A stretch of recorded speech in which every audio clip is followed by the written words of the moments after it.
Assalamualaikum warahmatullahi wabarakatuh. Minasan, ohayo gozaimasu.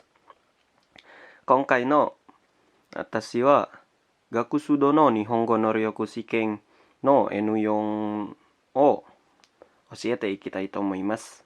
Nah, sekarang gue mau ngasih tahu tentang buku Gakusudo N4 ya. Mungkin untuk teman-teman yang sudah belajar bahasa Jepang bukan yang pemula ya, nggak asing gitu dengar buku Gakusudo, terus udah gitu dengar N4, N2, N1 atau N3 atau N5 gitu kan ya. Nah, sekarang gue mau ngajarin buku tentang N4, ngebahas buku Gakusudo N4. Ja, sasoku hajimete ikitai to omoimasu. Yoroshiku onegaishimasu. Nah, untuk pola kalimat yang pertama itu nani dashimasu, nani hajimemasu, atau yang artinya itu mulai melakukan sesuatu, kayak misalkan mulai gerak, lu mulai bangun, lu mulai makan gitu kan ya. Nah, yang pertama itu kata kerja, terus kata kerja ditambah dashimasu. Misalkan kalau tabemas, tabe. Kalau misalkan mimas, mi gitu.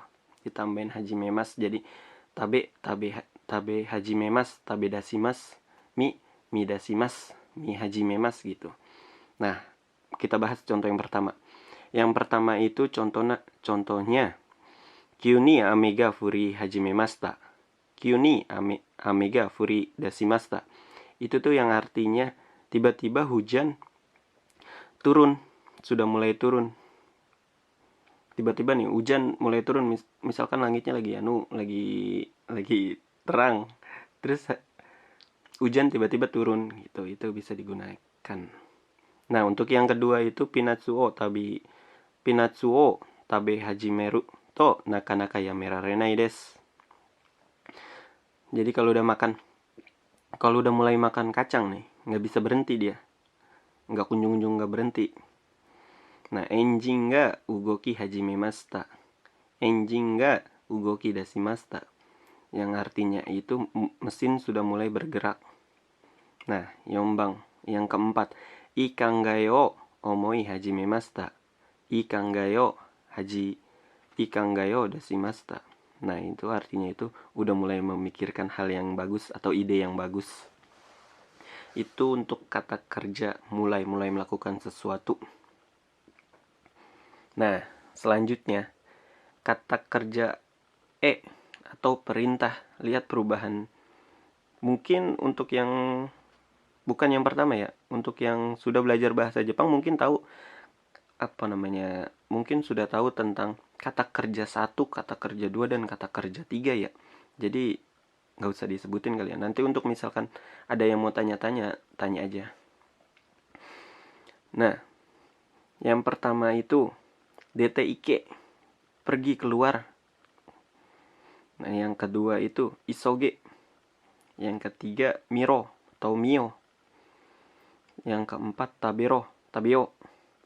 Nah, yang pertama itu adalah perubahan kata kerja pertama. Yang kalau kata kerja pertama itu akhiran hurufnya itu diganti dengan huruf Misalkan kalau ikimas, kata kerja jisonya atau kamusnya itu iku, terus u-nya itu diganti sama jadi ike gitu. Nah, untuk yang kalimat yang nomor 2 juga sama. Itu kata kerja pertama, isoge, yang sebenarnya itu isogu diganti sama jadinya isoge gitu. Terus yang ketiga itu miro, kata kerja kedua diganti. Yang akhiran dia nggak diganti, ditambah, kan mimas, miru, jadinya miro gitu kata kamusnya. Mio juga sama. Nah, yang keempat juga sama kayak yang nomor 3, itu kata kerja nomor 2. Nah, untuk yang kata kerja nomor 3 itu ada kuru, kimas, datang, atau simas, melakukan. Nah, kata kerja perintahnya itu kuru itu koi, jadi koi gitu, bukan koi cinta ya, tapi koi, datang gitu kata kerjanya. Dan yang untuk yang simas itu siro gitu jadinya ya. Untuk pelajaran kali ini itu aja yang bisa gue sampaikan. Semoga bermanfaat. Nah, misalkan kalau ada yang mau tanya-tanya, tanya aja. Insya Allah nih, nanti kalau misalkan bisa dijawab ya saya jawab. Misalkan nggak bisa saya jawab, ya insya Allah saya cari dulu nanti saya jawab. Terima kasih. Assalamualaikum warahmatullahi wabarakatuh. Domo.